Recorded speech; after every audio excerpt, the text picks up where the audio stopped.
Aksi kejar-kejaran mewarnai pengungkapan penyelundupan narkotika di Tol Trans Sumatera Kabupaten Asahan. Satres Narkoba Polrestabes Medan meringkus kurir yang membawa 24 kg sabu.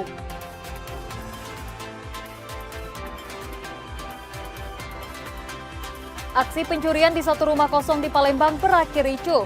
Kepergok warga, pelaku melukai seorang warga dengan senjata tajam sebelum dikejar dan dihakimi massa.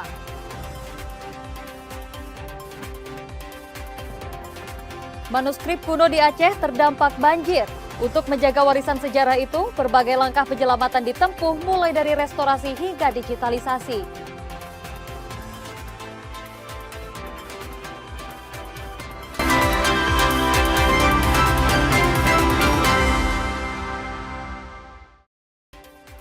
Selamat pagi saudara, apa kabar Anda hari ini? Seperti biasa, kami akan membuka hari Anda dengan sejumlah laporan menarik. Selain berita utama tadi, masih ada informasi-informasi menarik lainnya yang akan kami sampaikan. Bersama saya, Melanie Safitri, di Kompas Pagi selengkapnya, di Kompas TV Independen Terpercaya.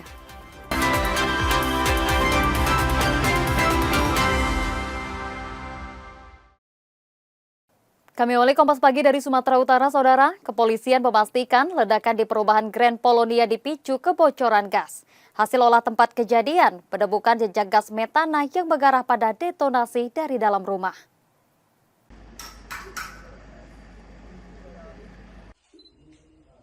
Tim gabungan yang terdiri dari penyidik Polri, Lab 4, Brimob, dan PGN setelah melaksanakan investigasi bersama menyimpulkan dari hasil olah TKP lanjutan ditemukan adanya kandungan gas metana yang menjadi penyebab ledakan dan meruntuhkan rumah di perumahan elit Grand Polonia, Kota Medan pada Senin petang kemarin.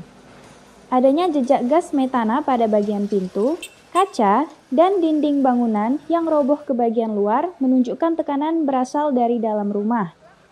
Kepala Sub Bidang Fisika dan Komputer Bid Lab 4 Polda Sumatera Utara AKBP Roy Tenno Siburian bilang, terdapat 3 terminal jaringan pada pipa gas di dalam rumah yang roboh. Tim gabungan juga menemukan beberapa barang dalam kondisi terbakar singkat yang juga menunjukkan karakter pembakaran yang disebabkan gas. Kita menemukan di sana metan.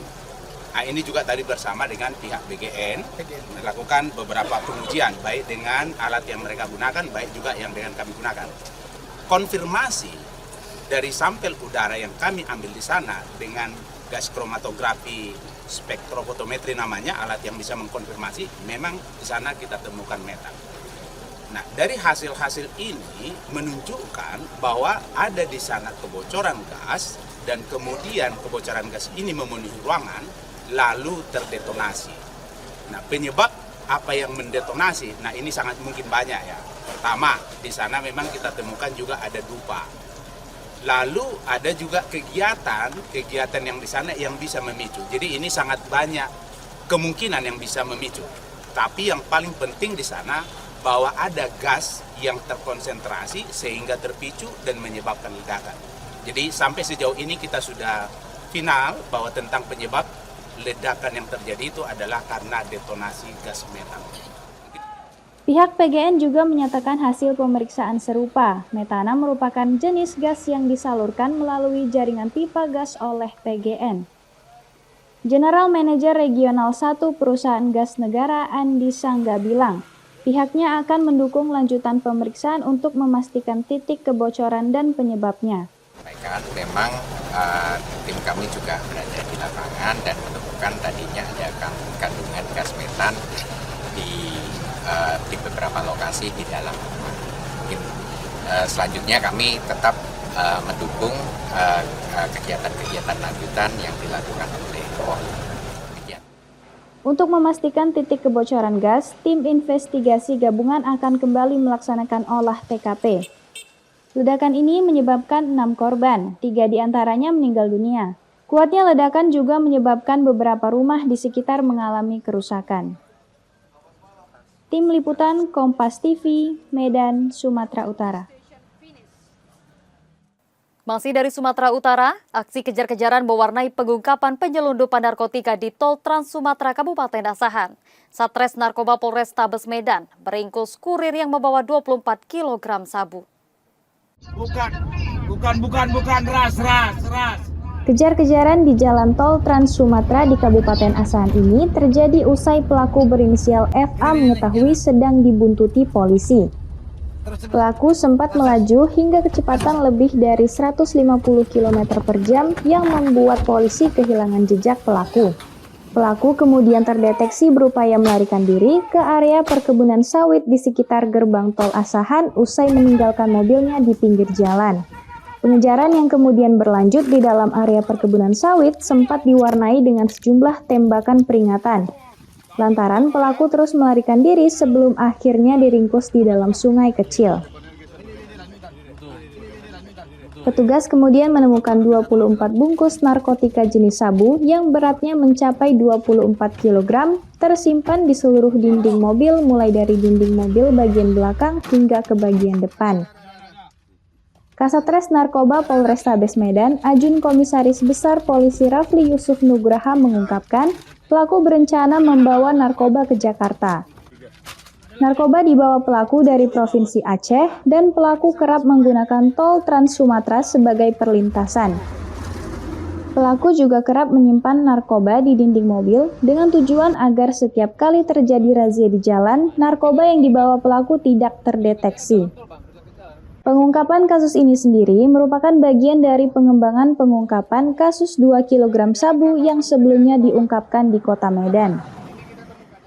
Tim melakukan pengejaran di area tol Kisaran sekitar 10-12 km dan berakhir di exit tol ini karena barang itu akan dari Aceh akan dibawa ke Jakarta. Berakhirnya di exit tol Kisaran yang bersangkutan menggunakan modus dengan mengelabui seluruh barang-barang haram ini disimpan di dalam dashboard ataupun ditanam di dalam bodi mobil. Dalam kasus ini, polisi kini tengah mengejar pemasok sekaligus bandar yang memerintahkan pelaku membawa narkoba dari Aceh ke Jakarta. Tim Liputan Kompas TV, Medan, Sumatera Utara. Beralih ke Palembang, aksi pencurian di satu rumah kosong di Palembang berakhir ricuh. Kepergok warga, pelaku melukai seorang warga dengan senjata tajam sebelum dikejar dan dihakimi massa.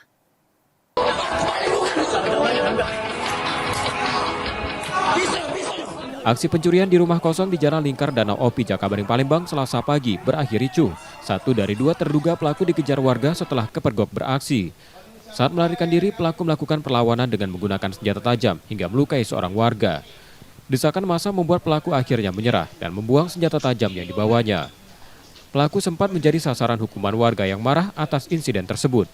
Satreskrim Polsek Seberang Ulus 1 yang tiba di lokasi segera menangkap pelaku dan mencegah aksi warga berlanjut. Hasil penyelidikan awal menyebutkan kedua terduga pelaku R dan A diduga spesialis pencurian rumah dan gedung kosong. Mereka diduga mengambil material bangunan secara bertahap agar tidak menimbulkan kecurigaan. Mengamankan 2 orang pelaku khusus pencurian rumah kosong. Jadi sudah beberapa kali mereka melakukan pencurian terhadap rumah kosong yang ada di perumahan Jakabaring ini. Apa saja yang dicuri? Mereka sering mengambil aluminium dan tembaga, seng. Mereka membuka kabel-kabel itu dan jual tembaganya.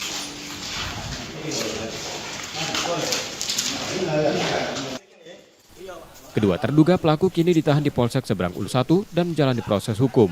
Atas perbuatannya mereka terancam hukuman hingga 5 tahun penjara. Yudi Kiswanto, Kompas TV, Palembang, Sumatera Selatan.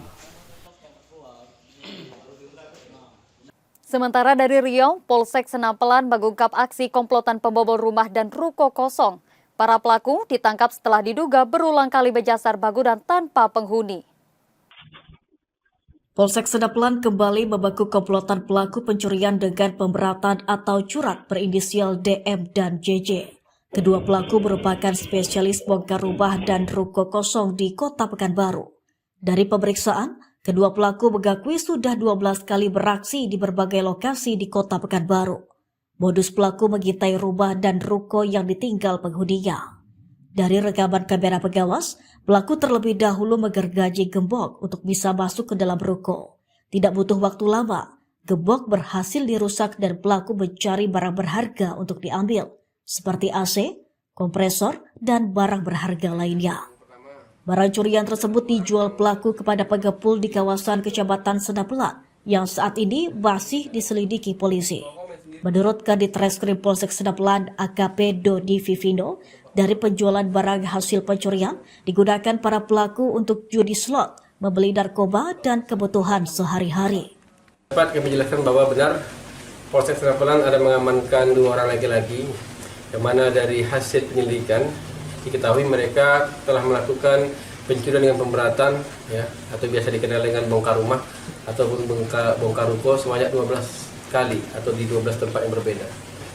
Hasil membuka gembok, lalu pelaku masuk dan mencuri barang-barang berharga yang ada di dalam, seperti kompresor, kemudian AC dan juga tangga serta barang-barang berharga lain. Para pelaku ini merupakan residivis atau sudah pernah dihukum dengan kasus yang sama. Akibat perbuatannya, para pelaku dijerat pasal 477 Undang-Undang Nomor 1 Tahun 2023 tentang pencurian dengan pemberatan dengan ancaman maksimal 9 tahun penjara. Sawido Ardi, Kompas TV, Pekanbaru, Riau. Setelah jeda saudara, kami masih akan kembali dengan informasi dan sorotan menarik lainnya. Tetaplah di Kompas Pagi.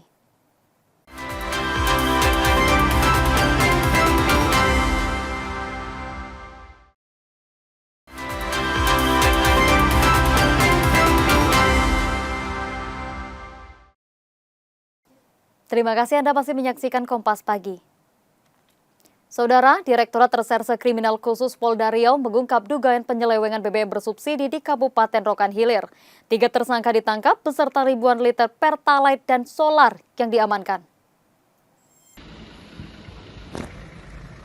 Inilah tim Subdit 4 Tindak Pidana Tertentu di Treskrim Sus Polda Riau saat menggerebek tempat penampungan bahan bakar minyak atau BBM subsidi di Jalan Lintas Riau, Sumatera Utara, Kecamatan Bagan Sinebah, Kabupaten Rokan Hilir, Riau pada 16 Juli 2026 lalu. Di lokasi, tim menemukan ribuan liter BBM jenis Pertalite dan solar subsidi yang disimpan. Pengungkapan praktik penyelewengan BBM subsidi tersebut berawal dari laporan masyarakat.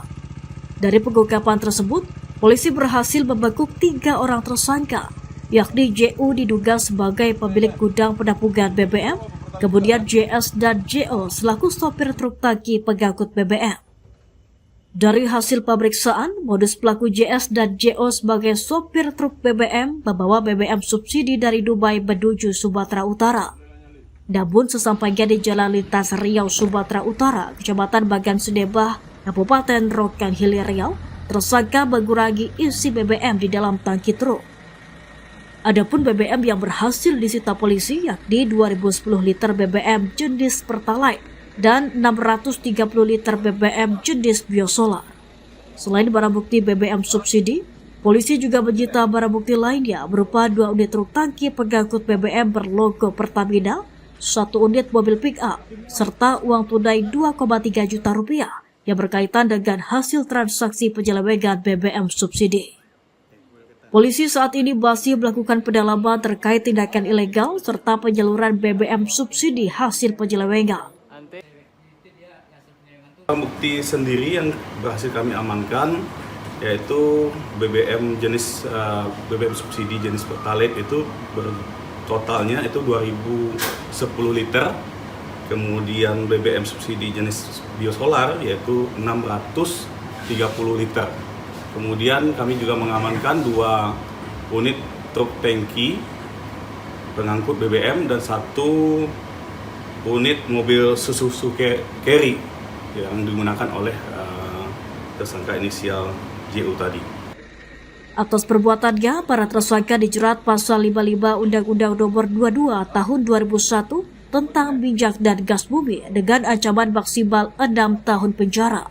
Sawido Ardi, Kompas TV, Pekanbaru, Riau. Sementara itu, antrean biosolar di sejumlah SPBU di Kota Bengkulu mendapat perhatian pemerintah provinsi.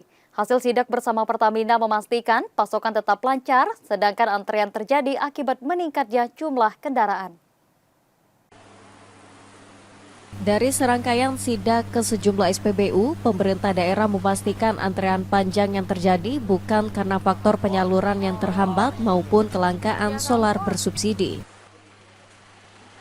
Antrean panjang terjadi karena meningkatnya volume kendaraan pribadi yang mengisi biosolar, imbas tingginya harga Dexlite saat ini. Ketimpangan harga membuat konsumen banyak beralih dari BBM non-subsidi ke subsidi, hingga mereka rela mengantre cukup lama. Yang jelas, faktor pertama adalah ya pasti harga BBM ya. Harga BBM yang naik, jarak disparitas antara Dexlite dan biosolar, sehingga menambah konsumen ya Pak, menambah konsumen baru dari kendaraan pribadi. Nah di sini banyak kita temukan tadi yang kendaraan pribadi yang selama ini mungkin konsumsinya Dexlite pindah ke biosolar. Dan tapi di sini dibatasi, ini boleh dicek. Mereka membatasi hanya di 40 liter saja khusus itu. Walaupun mereka walaupun dari kotanya diperbolehkan sampai 60 liter ya. Tapi di sini membatasi untuk yang kendaraan pribadi ya. Sementara itu Pertamina memastikan tak ada hambatan penyaluran BBM, termasuk jenis biosolar.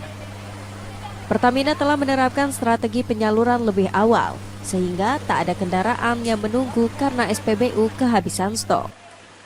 Sejak adanya kenaikan harga ya memang disparitasnya cukup tinggi antara biosolar dengan Dexlite, antrian kita bertambah cukup panjang. Nah dari sisi kami Pertamina yang kita lakukan adalah kami memastikan stok ini tidak putus di SPBU. Jadi ketika stok SPBU pagi itu buka, itu sudah jualan solar, jadi sudah ada stoknya. Nah strategi kita adalah kita melakukan tarik maju pengiriman, yang mana plan harusnya biosolar hari ini kita kirim di kemarin tadi malam. Guna memastikan kecukupan penyaluran BBM, pihak SPBU juga membatasi pembelian solar untuk kendaraan pribadi maksimal 40 liter dengan menggunakan aplikasi My Pertamina. Mayasir Al-Rehan, Kompas TV, Bengkulu. Mantan Bupati Pesawaran 2 periode Dendi Ramadona divonis 8 tahun penjara. Putusan majelis hakim lebih rendah dari tuntutan jaksa selama 11 tahun.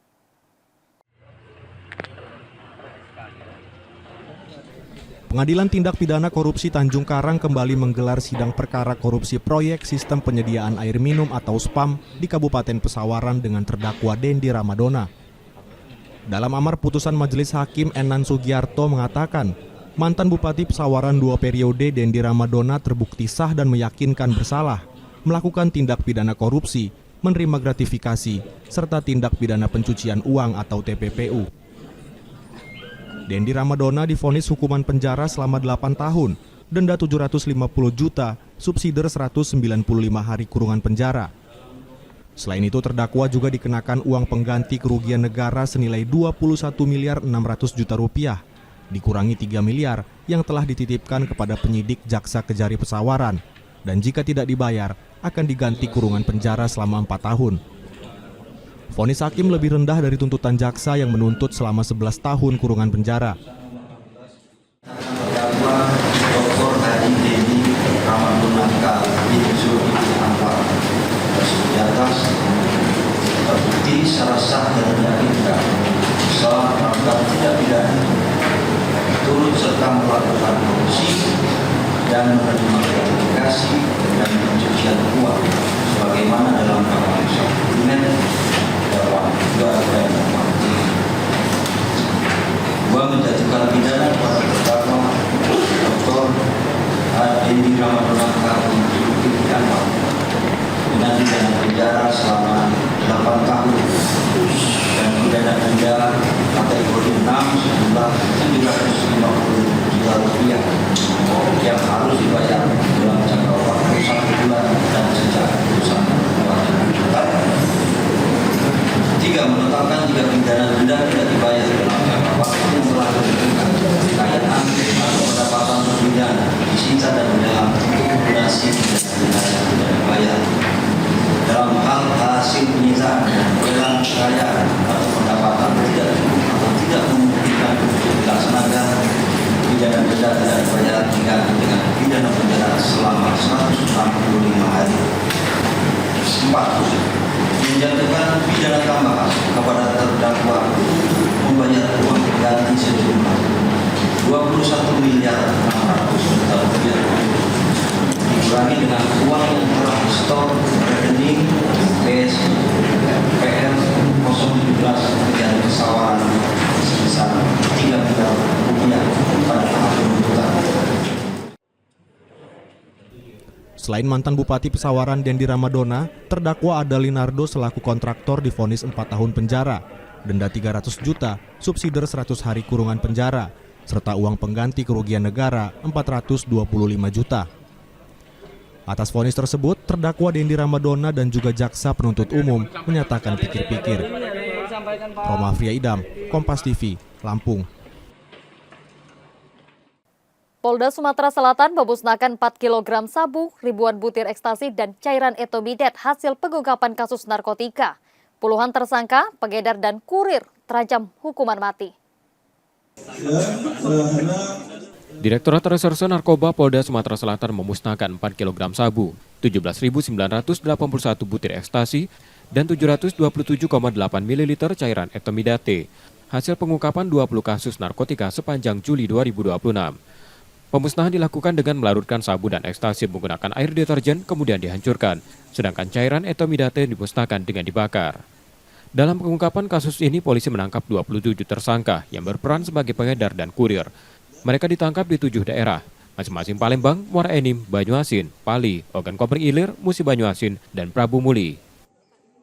Sebagian besar tersangka ini adalah para pelaku ini adalah kurir. Ya, kurir ya. Mereka diperintahkan untuk membawa, lalu kita lakukan penangkapan. Sebagian besar ini hasil ungkapan di daerah mana ada? Tadi terdiri 8 LP ada di Palembang, tersebar di 7 kabupaten kota, namun di Palembang lebih banyak 8 LP. Penyidik masih menelusuri jaringan peredaran serta asal narkotika tersebut. Seluruh tersangka kini ditahan di Polda Sumatera Selatan dan terancam hukuman mati atau seumur hidup. Muklas Diferensial, Kompas TV, Palembang, Sumatera Selatan. Kecewa 3 anak tidak lolos penerimaan murid baru, sejumlah warga di Desa Pulau Sari, Lampung Timur memblokade akses jalan menuju sekolah yang berdiri di atas tanah hibah mereka. Tambahan uang bos, kurang ki wonge bos.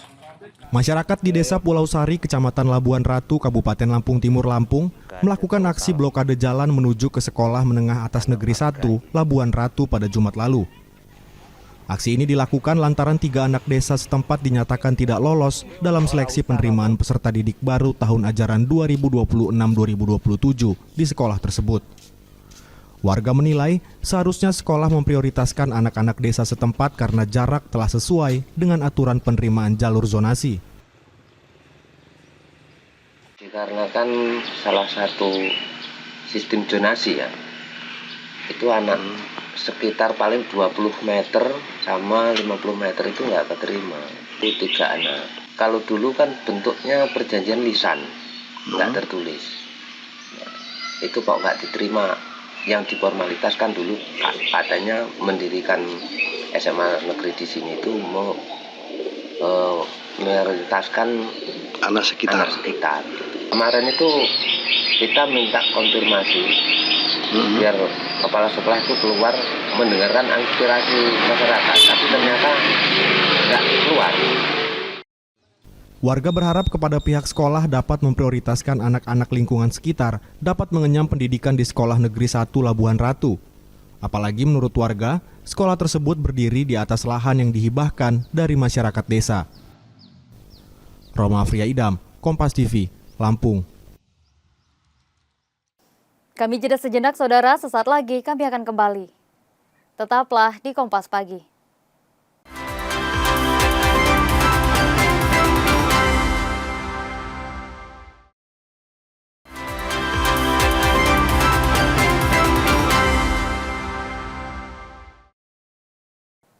Melani Safitri masih bersama Anda di Kompas Pagi. Dari Bengkulu, saudara, harga sejumlah sayuran di pasar tradisional Kota Bengkulu naik dalam beberapa hari terakhir.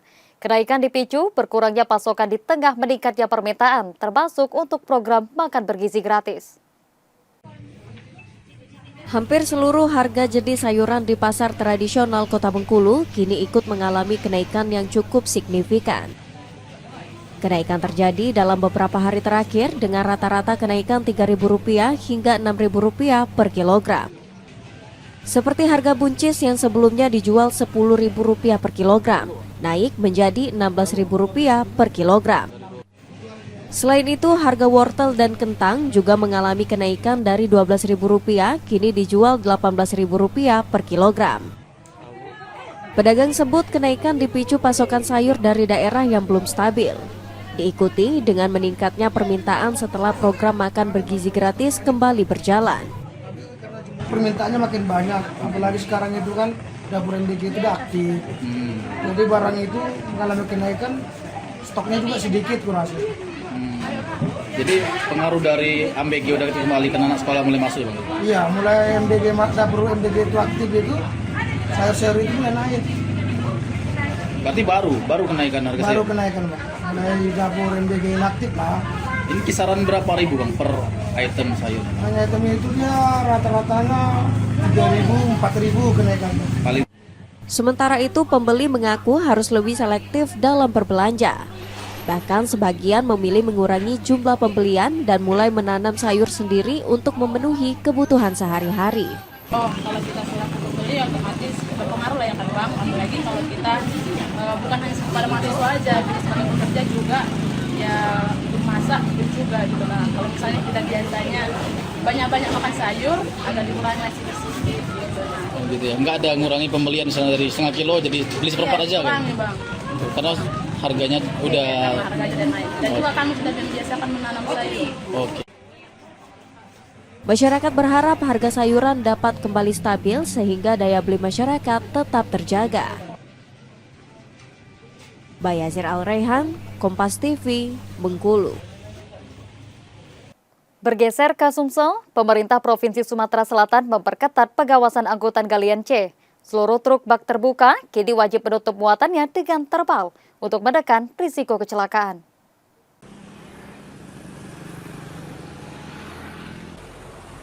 Pemerintah Provinsi Sumatera Selatan terus memperketat pengawasan angkutan galian C. Sesuai instruksi Gubernur, seluruh truk bak terbuka wajib menutup muatannya dengan terpal demi menjaga keselamatan pengguna jalan. Satuan Polisi Pamong Praja bersama Dinas Perhubungan kini mengintensifkan sosialisasi dan patroli disertai pemberian peringatan tegas bagi pelanggar. Sudah banyak. Memang ini kan baru ditandatangani untuk Satgas ini, otomatis kami masih sosialisasi lah. Tapi yang kira-kira sudah berkali-kali masih kami peringatkan, bahkan peringatan keras untuk termasuk pihak pengusahanya untuk kami. Penertiban juga menyasar aktivitas pertambangan ilegal. Dinas Energi dan Sumber Daya Mineral Sumatera Selatan bersama tim gabungan menutup 8 lokasi tambang tanah uruk tanpa izin di Kota Palembang. Seluruh lokasi disegel dan pelaku yang tetap beroperasi terancam pidana penjara hingga 5 tahun, serta denda maksimal Rp100 miliar. Ya, nanti kita akan monitor Pak, apakah masih ada kegiatan atau tidak. Kalaupun ke depan masih ada kegiatan, akan kita laporkan ke penegak hukum untuk diambil langkah-langkah sesuai dengan ketentuan peraturan yang berlaku. Sumatera Selatan memiliki 230 perizinan resmi mineral bukan logam dan batuan, 5 diantaranya berada di Kota Palembang. Pengetatan pengawasan untuk meningkatkan keselamatan, menertibkan kegiatan pertambangan, dan mendorong optimalisasi pendapatan daerah dari usaha yang berizin. Muhammad Reza Pahlevi, Kompas TV, Palembang, Sumatera Selatan.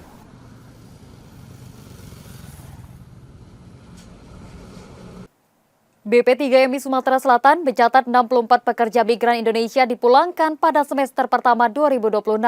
Sebagian besar kasus terjadi akibat keberangkatan melalui jalur non-prosedural. Dari 64 pekerja migran Indonesia yang dipulangkan pada semester pertama 2026, sebanyak 45 orang berasal dari Kamboja. Sementara sisanya dipulangkan dari Malaysia, Brunei Darussalam, Arab Saudi, Myanmar, Laos, dan Timor Leste. Pada periode yang sama, BP3MI Sumatera Selatan juga menerima 57 pengaduan yang didominasi permohonan pemulangan. Untuk meningkatkan perlindungan, BP3MI Sumatera Selatan terus memberikan pendampingan kepada pekerja migran mulai sebelum berangkat, saat bekerja, hingga setelah kembali ke tanah air.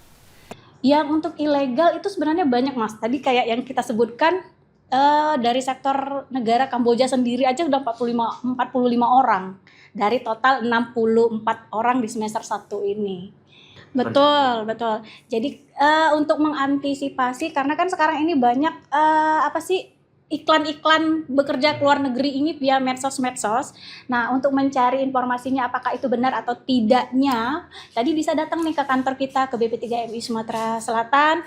Di sisi lain, BP3MI Sumatera Selatan mencatat penempatan 673 pekerja migran baru selama semester pertama 2026. Malaysia menjadi negara tujuan utama melalui skema penempatan perusahaan, sedangkan Jepang menjadi tujuan terbesar untuk skema tenaga kerja berkeahlian khusus. Muhammad Reza Pahlevi, Kompas TV, Palembang, Sumatera Selatan. Saudara, ratusan manuskrip kuno di Aceh terdampak banjir. Untuk menjaga warisan sejarah itu tetap lestari, berbagai langkah penyelamatan ditempuh mulai dari restorasi hingga digitalisasi. Hasil pendataan menunjukkan hampir 300 manuskrip kuno terdampak banjir, sebagian mengalami kerusakan secara langsung akibat terendam air. Sementara sebagian lainnya masih selamat, namun rumah para kolektor tempat manuskrip disimpan ikut terdampak banjir. Sebagai langkah penyelamatan, Perpustakaan Nasional Republik Indonesia bekerjasama dengan UIN Araniri Banda Aceh melakukan restorasi terhadap 80 manuskrip kuno yang mengalami kerusakan. Restorasi dilakukan untuk mencegah kerusakan yang lebih parah sekaligus mempertahankan nilai sejarah yang terkandung di dalamnya. Ternyata upaya penyelamatan manuskrip kuno di Aceh ini dinilai masih minim. Para filolog berharap pemerintah memberikan perhatian lebih terhadap pelestarian manuskrip, sehingga naskah-naskah peninggalan leluhur tidak dikuburkan atau dimusnahkan karena dianggap sudah tidak dapat digunakan. Sejauh ini sudah lakukan penataan yang baru saja selesai dilakukan restorasi beberapa naskah oleh Perpusnas ya, beberapa bulan yang lalu itu sekitar 80-an. Artinya masih sekian persen, belum mencapai setengah. Sejauh ini memang belum banyak dilakukan oleh pemerintah Aceh dan pemerintah Indonesia terhadap penyelamatan naskah. Nah, kita terus mengadvokasi, terus menggaungkan supaya naskah-naskah ini bisa diselamatkan. Selama ini para filolog Aceh juga terus melakukan pendampingan kepada masyarakat dalam merawat manuskrip yang dimiliki. Namun, upaya itu masih terkendala keterbatasan anggaran. Di sisi lain, sejumlah manuskrip mengalami kerusakan yang cukup parah sehingga proses restorasi tidak dapat dilakukan secara sembarangan dan memerlukan penanganan khusus.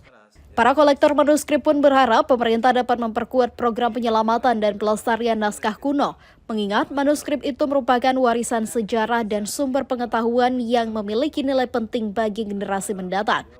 Sebagian besar manuskrip yang mengalami kerusakan akibat banjir berasal dari wilayah Pidijaya, Aceh Utara, Aceh Timur, dan wilayah Tengah Aceh.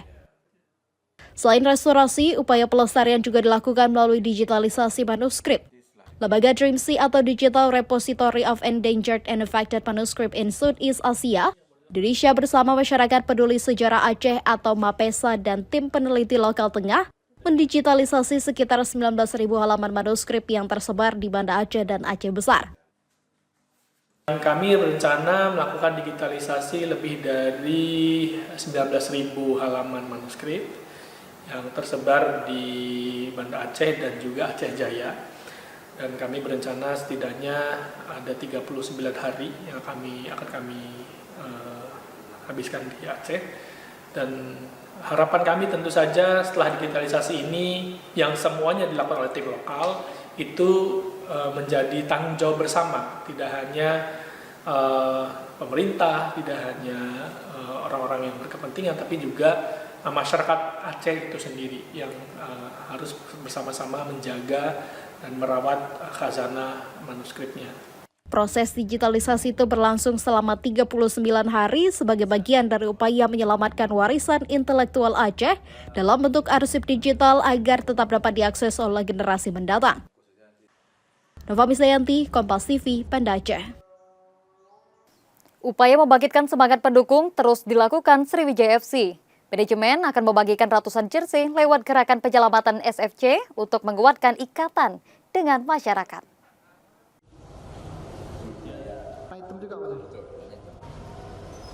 Manajemen Sriwijaya FC terus menggalang dukungan untuk membangkitkan Laskar Wong Kito setelah terdegradasi ke Liga 3.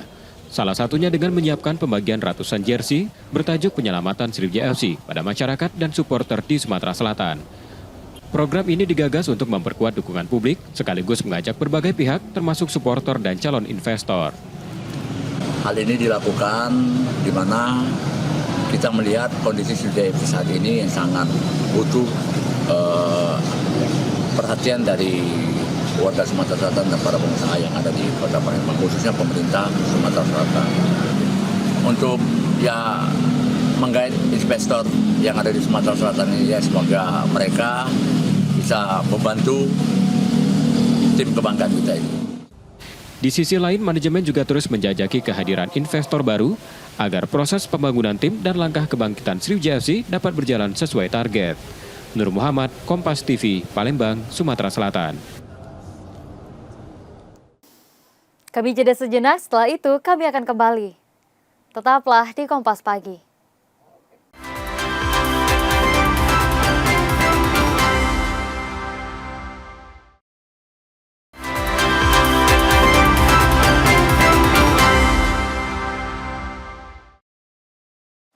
Terima kasih Anda masih menyaksikan Kompas Pagi. Jika Anda tidak sempat menyaksikan sorotan utama kami, berikut laporan utama Kompas Pagi hari ini.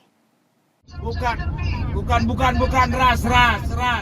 Kejar-kejaran di jalan tol Trans Sumatera di Kabupaten Asahan ini terjadi usai pelaku berinisial FA mengetahui sedang dibuntuti polisi. Pelaku sempat melaju hingga kecepatan lebih dari 150 km per jam yang membuat polisi kehilangan jejak pelaku.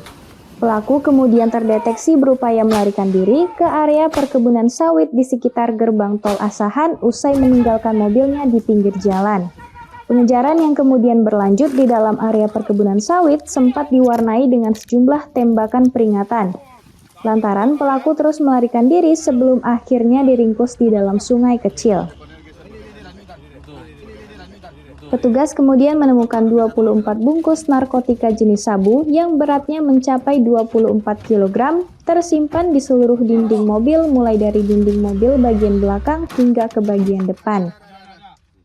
Kasatres Narkoba Polrestabes Medan, Ajun Komisaris Besar Polisi Rafli Yusuf Nugraha mengungkapkan pelaku berencana membawa narkoba ke Jakarta. Narkoba dibawa pelaku dari Provinsi Aceh dan pelaku kerap menggunakan tol Trans Sumatera sebagai perlintasan. Pelaku juga kerap menyimpan narkoba di dinding mobil dengan tujuan agar setiap kali terjadi razia di jalan, narkoba yang dibawa pelaku tidak terdeteksi. Pengungkapan kasus ini sendiri merupakan bagian dari pengembangan pengungkapan kasus 2 kg sabu yang sebelumnya diungkapkan di Kota Medan. Tim melakukan pengejaran di area tol Kisaran sekitar 10-12 km dan berakhir di exit tol ini karena barang itu akan dari Aceh akan dibawa ke Jakarta. Berakhirnya di exit tol Kisaran yang bersangkutan menggunakan modus dengan mengelabui seluruh barang-barang haram ini disimpan di dalam dashboard ataupun ditanam di dalam bodi mobil. Dalam kasus ini, polisi kini tengah mengejar pemasok sekaligus bandar yang memerintahkan pelaku membawa narkoba dari Aceh ke Jakarta. Tim Liputan Kompas TV, Medan, Sumatera Utara.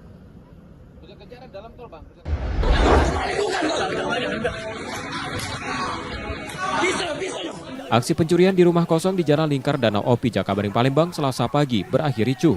1 dari 2 terduga pelaku dikejar warga setelah kepergok beraksi. Saat melarikan diri, pelaku melakukan perlawanan dengan menggunakan senjata tajam hingga melukai seorang warga. Desakan massa membuat pelaku akhirnya menyerah dan membuang senjata tajam yang dibawanya. Pelaku sempat menjadi sasaran hukuman warga yang marah atas insiden tersebut. Satreskrim Polsek Seberang Ulus 1 yang tiba di lokasi segera menangkap pelaku dan mencegah aksi warga berlanjut. Hasil penyelidikan awal menyebutkan kedua terduga pelaku R dan A diduga spesialis pencurian rumah dan gedung kosong. Mereka diduga mengambil material bangunan secara bertahap agar tidak menimbulkan kecurigaan. Mengamankan 2 orang pelaku khusus pencurian rumah kosong. Jadi sudah beberapa kali mereka melakukan pencurian terhadap rumah kosong yang ada di perumahan Jakabaring ini. Apa saja yang dicuri? Mereka sering mengambil aluminium dan tembaga, seng. Mereka membuka kabel-kabel itu dijual tembaganya.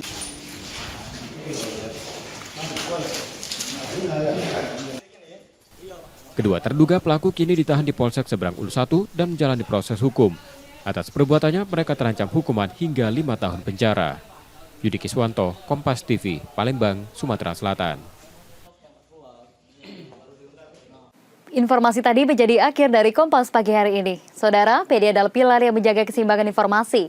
Dengan menonton program berita di Kompas TV, Anda membantu memastikan media terus ada, menyajikan berita yang dapat dipercaya. Kembali kami mengingatkan bagi Anda yang ingin berbagi informasi atau kritik dan saran dapat mengakses media sosial kami. Akhirnya, saya Melanie Safitri pamit, Kompas TV independen terpercaya. Terima kasih sudah menonton dan sampai jumpa.